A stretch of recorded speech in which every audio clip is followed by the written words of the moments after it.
All right, so we're back to number 7, and it's kind of the same problem. So let's watch it, right? It says, here's table 8.1. I've drawn it kind of roughly. And it says, suppose the government is considering levying a tax in one of the markets described below. So the market kind of very elastic demand, very inelastic demand, supply very elastic, supply very inelastic. Okay?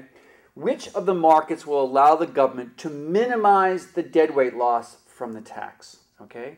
Market A only, market A and C,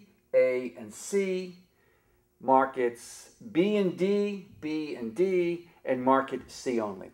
So if the government wants to minimize the deadweight loss, it wants to tax markets in which the demand curve is inelastic and the supply curve is inelastic. So the answer is going to be B and D, okay?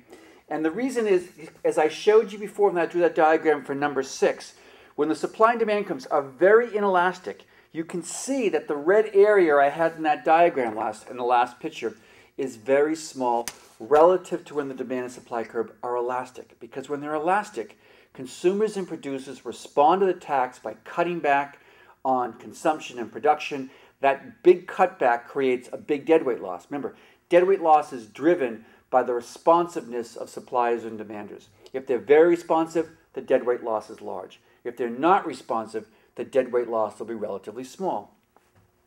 So, the government can minimize deadweight loss by taxing goods that are relatively inelastic in demand and inelastic in supply. You can think of, again, cigarettes. Tobacco doesn't change very quickly. You have to grow it.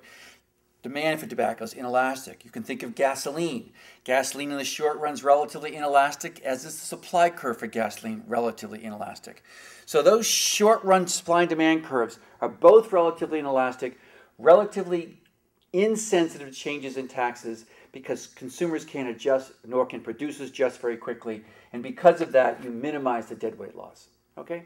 So that's just number 7. Again, I'll review it. It is markets B and D only, which is what the government allow the government to minimize its deadweight loss. All right, let's turn to problem number 8. And this is now going to be another figure.